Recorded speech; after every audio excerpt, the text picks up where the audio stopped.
Olá, Pimpolhas, bom dia! Hoje, finalmente, né, a gente vai finalizar a apostila número 3 de Geografia. A gente finaliza com o módulo 19, que fala sobre as interações entre os espaços e atividades rurais, e outros setores produtivos, tá? E o módulo 19, na verdade, ele é uma continuação, tá, do que foi trabalhado no módulo 18, tá? Então, é um conteúdo com o qual vocês já estão familiarizados, tá bom? Vamos lá? Bom, aqui nós temos os objetos do conhecimento, tá? Do módulo 19. E aí, a gente começa falando sobre cadeias produtivas, tá? Nesse olhar geográfico aqui do módulo 19, a gente está vendo a cadeia produtiva do pão, né? Que é um produto com o qual todos nós estamos acostumados, né? Todo mundo come pãozinho no café da manhã ou no café da tarde, né? Fazer lanche. E aqui nesse esquema, a gente consegue ver todas as etapas, né? Até que o pão chegue ao consumidor final, que somos nós, tá? Então, nesse esquema, você consegue ver desde a área rural, né, que faz a plantação da farinha, né? Da farinha do trigo, na verdade, né? Na verdade, o cultivo é do trigo, né? E aí, depois da colheita do trigo, você vai ter a moagem, né? Toda o processamento desse trigo para você ter a farinha de trigo, tá? No caso, após a transformação do trigo, né, em farinha de trigo, que você vai ter a matéria-prima do pão, tá? Obviamente, essa farinha de trigo ela vai ser misturada, né, a outros ingredientes para que você tenha aí o pãozinho na sua casa, tá? Esse esquema é para mostrar para vocês, né, todas as etapas que esse trigo passa até que a gente possa receber o pão na nossa casa, tá? Gente, aqui a gente está falando de pão, né? Especificamente de pão, mas obviamente que a farinha de trigo ela é utilizada como matéria-prima para vários outros produtos que vocês consomem, tá? O pão é apenas um dos exemplos. Então, nesse esquema aqui, né, além da plantação do trigo, a moagem até transformar em farinha de trigo, né? Essa farinha de trigo, ela vai ser armazenada, depois de armazenada, ela vai ser transportada, né, até a panificação. A panificação vai fazer o processamento dessa farinha de trigo junto com outros ingredientes até a produção do pão em si e até chegar na padaria, né? Que é onde a gente compra, aonde o acesso a esse produto, onde o consumidor final, na verdade, né, vai ter acesso ao produto, tá? Então é muito importante que vocês entendam que existe toda uma cadeia produtiva, né?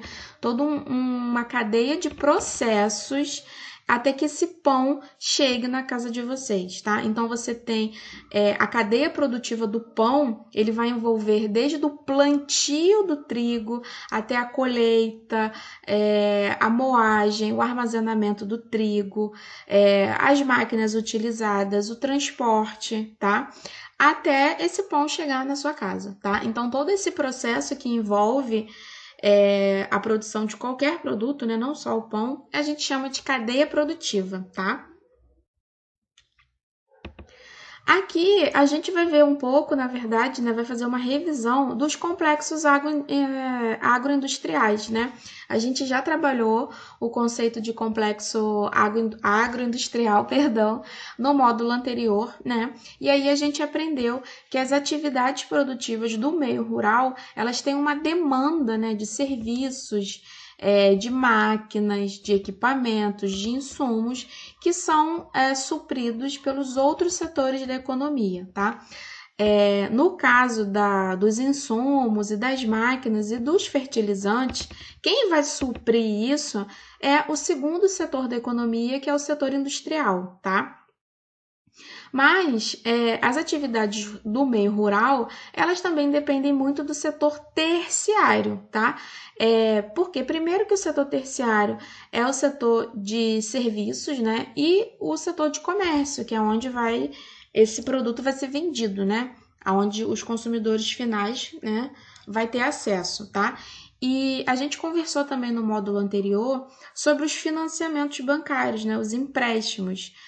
A gente sabe que as atividades rurais, elas demandam um investimento de capital. Nem sempre esse produtor rural tem esse capital para investir, então ele vai conseguir um empréstimo, um financiamento nas financiadoras ou nos bancos, tá? E também a gente já aprendeu que banco, casa lotérica, setor financeiro, bolsa de valores, tudo isso está atrelado ao terceiro setor da economia, que é o setor de serviços, tá? Então, ou seja, além da cadeia produtiva, né, de todas as etapas que a produção de um determinado produto passa, a gente tem também a ligação dos outros setores da economia ligados à atividade produtiva no meio rural, né? Como eu expliquei anteriormente, o segundo setor da economia, que é o setor industrial, e outra, gente, o setor industrial, ele não vai fornecer só máquina, equipamento, insumo, fertilizante, né? A gente já sabe que o setor secundário, ele tem a indústria de bens intermediários, né? Que é a indústria responsável por fornecer peças, máquinas, utensílios, ferramentas, né? Para outras indústrias, para outros setores. Mas é também o segundo setor da economia que faz o beneficiamento, principalmente na indústria alimentícia, né? Então, por exemplo, quando você gera leite, né? Quando você tem a criação aí de gado leiteiro, né?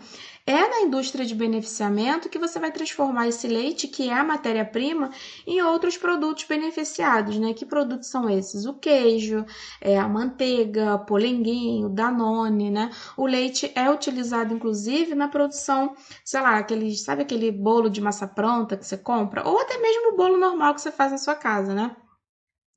Então, mas no caso do processo industrial tem que ser aquele bolo de massa pronta, né? Que você chega em casa, mistura ovo, manteiga e a massa já vem pronta. Então, além da indústria, o setor secundário fornecer maquinário e equipamento e utensílios, o setor secundário também é responsável pelo processamento desses alimentos que são gerados no meio rural, tá? E o Pare e Reflita, né, do módulo 19, ele fala sobre uma das características da cadeia produtiva, principalmente aqui no Brasil, tá? O que acontece? Os processos produtivos, as cadeias produtivas, principalmente na área de alimentos aqui no Brasil, não têm 100% de eficiência, tá? Então, ou seja, são etapas, principalmente as etapas de coleta, armazenamento, transporte, principalmente conservação, não apresentam 100% de eficiência. E aí, qual é a consequência disso, gente? O desperdício, tá? No Brasil, não só no Brasil, tô falando de Brasil porque é o nosso país, tá? Mas isso acontece também em outros lugares do mundo, que é o desperdício de alimentos, tá? Então aqui a gente tem na foto, por exemplo, especificamente essa foto tá mostrando muito aqui verduras, né? Alface, couve, tem uns tomatinhos aqui também. Então, se você não tiver cuidado, né, se todas as etapas da cadeia produtiva não forem realizadas de forma eficiente, você vai ter o desperdício das mercadorias, né, principalmente das mercadorias perecíveis, né, alimentos, remédios, enfim. E não é só a questão do desperdício em si, do prejuízo, né? E que se a gente parar para pensar, o quanto de gente que não tem acesso a alimento, né? Pessoas que vivem em situação precária, enfim, pessoas que não têm acesso à renda. Então, esses alimentos que são desperdiçados, por exemplo, eles poderiam ser destinados a essa população que não tem acesso, tá? E aí, na verdade, né, o fato do sistema, né, das etapas da cadeia produtiva não serem eficientes, você acaba tendo um desperdício absurdo de alimento que poderia estar sendo, inclusive, utilizado para matar fome, sabe? Para fazer sopa, para distribuir para quem não tem, enfim, tá? Então é muito importante que a gente pense sobre isso também. Nessa parte aqui da apostila de vocês, está pedindo para vocês voltarem lá no olhar geográfico, né? Que é onde a gente falou sobre a cadeia produtiva do trigo. E aqui está mostrando para gente mais detalhado, né? Cada etapazinha de forma mais detalhada, tá? Então, primeiro aqui você tem o milho, né? Que é plantado e colhido com o uso de máquinas, tá? Então, ou seja, já começa aí uma indústria de bens intermediários, né? Produzindo essas máquinas, né? Que vão fazer não só o plantio, mas a colheita desse trigo. Depois você precisa do transporte, né? Depois da colheita, você vai fazer o transporte desse trigo. Depois você vai fazer a transformação desse trigo em farinha de trigo, né? Em farinha. A farinha vai ser a matéria-prima para a produção de outros alimentos, tá? Não só do pão, mas também você vai utilizar para produção de bolo, para produção de biscoito, enfim.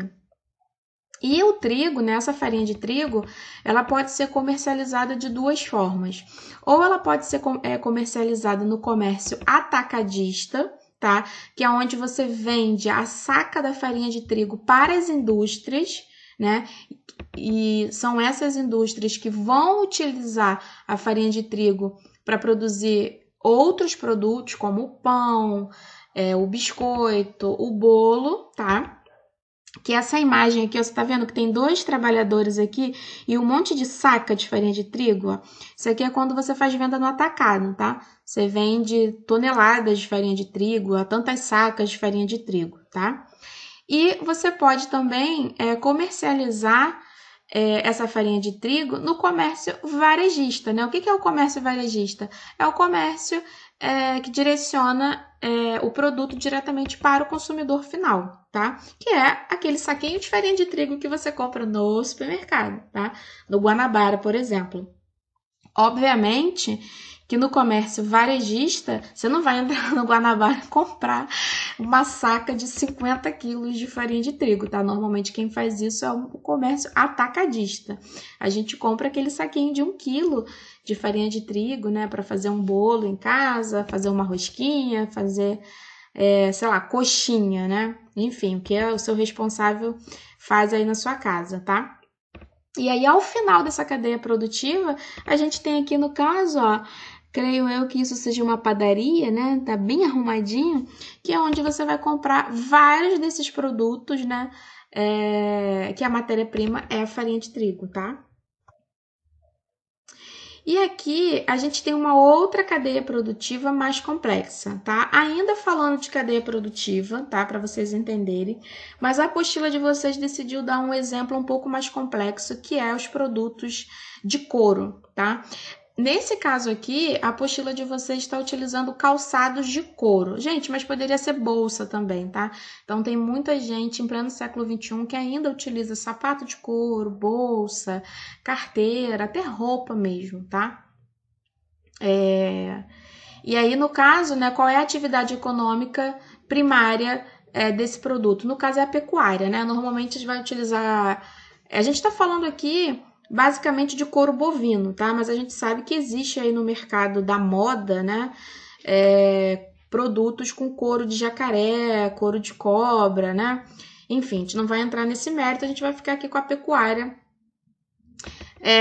o gado, tá? Então, couro para a produção de calçados. Então, primeiro você tem a pecuária, né? Você vai ter a criação do animal. Depois você vai ter os abatedouros, né? Onde esse animal vai ser abatido. Depois que esse animal vai ser abatido, você vai retirar o couro, né? E aí você vai ter as indústrias que fazem o processamento do couro. E aí você tem 2 tipos de indústria. Você tem primeiro a indústria de produtos químicos, né? Que são os produtos químicos que vão ser utilizados na limpeza desse couro, no tingimento desse couro, enfim. E do outro lado você vai ter as indústrias que utilizam esse couro enquanto matéria-prima, tá? E aí pode ser a indústria de vestuário, como eu disse, né? De roupa, de móveis, né? Existem móveis de couro também, tem carro com banco de couro, sofá de couro, enfim, uma infinidade, tá? E aí, finalmente, você vai ter a indústria propriamente dita do calçado de couro especificamente, tá? Então, de um lado você tem a indústria de máquinas e componentes, né? Como eu disse, né? Toda produção precisa de maquinário, equipamentos, ferramentas, né? Isso são as indústrias de bens intermediários. você vai ter os distribuidores domésticos. O que significa distribuidores domésticos? É a distribuição desse calçado dentro do território nacional, tá? Então, é o consumo desse produto dentro do Brasil. Então, a gente chama de distribuição doméstica, tá? Depois você vai ter a cadeia de lojas, né? Porque essa distribuição doméstica, ela é feita para, sei lá, você tem uma loja que vende sapato em vários shoppings, né? E a gente sabe que tem shopping no Brasil inteiro. Então, você tem shopping no Rio de Janeiro, São Paulo, Nordeste, Sul. Então, você começa a distribuição desse produto na sua cadeia de lojas, né? Que pode ser lojas de rua ou lojas dentro de shoppings, enfim. E aí, por último, você tem o consumidor, né? Que é a gente que consome. E o mercado interno, né? Como eu disse, o mercado interno está falando de Brasil. Do outro lado, a gente tem as campanhas de exportação, né? As companhias de exportação, agentes de exportação e importação, ou seja, as empresas responsáveis pela venda desse produto no mercado externo, né? Então, ou seja, para vender fora do Brasil, tá? E aí você tem os atacadistas e as cadeias de loja também. E, por último, você também vai ter o consumidor, só que no mercado externo, né? Ou seja, você vai ter pessoas consumindo esse produto fora do Brasil, né? E aí você pode tanto ter lojas físicas, né? Desse produto, dessa marca fora do Brasil, ou pode ser compra online, tá? Então, essas pessoas podem comprar esse produto brasileiro através da internet, mas de toda forma você precisa ter os atacadistas, né? Enfim, para fazer essa intermediação, tá? Então, como vocês puderam ver, essa daqui também é uma cadeia produtiva, mas ela é uma cadeia muito mais complexa, porque ela envolve não só o consumo interno, né? O consumo doméstico, mas também a venda desse produto para o mercado internacional. Bom, e por último, né, aqui para finalizar, a gente tem as linhas de produção, tá? Gente, o que são as linhas de produção?